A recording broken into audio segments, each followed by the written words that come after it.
What's up, guys? Next up in your setup list or alignment list, you would have to talk about track width. Track width is huge. You can throw on a 12 offset or a 3 offset or a 0 offset. The offset moves the tire away from the rotation hub, right? Why I call it a hub? I call these guys hub carriers. I don't even know what the real name is for it. The hub carries the bearing, which bolts the rim to that, right? Okay, so if you move it away from the bearing, okay, it changes the track width. You're making it wider and wider in the rear end.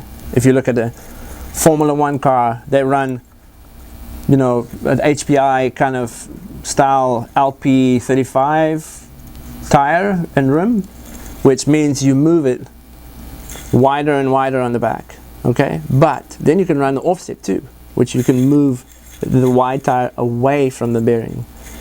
The wider you move it, the more grip but less rotation in the rear, right? Because you're making it super wide. Now it's super difficult to push it out, right? If you make it narrow, it's very twitchy. Okay, a twitchy car is awesome for hairpins, but if you don't know how to control them, it's a nightmare. It switches on you like that, and you know, I personally run on a CS. I won't go further than a 7 or a 6 on the back, but in front I'll run 13.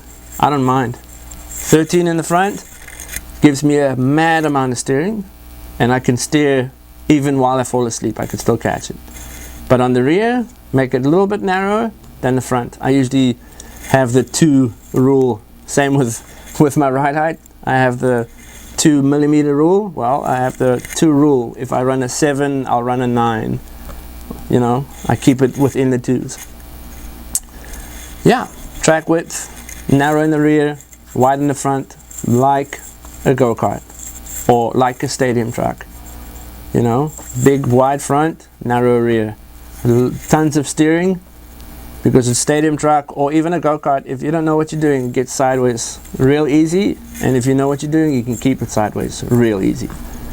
Okay, so that's track width. The wider, the more grip; the narrower, the less grip.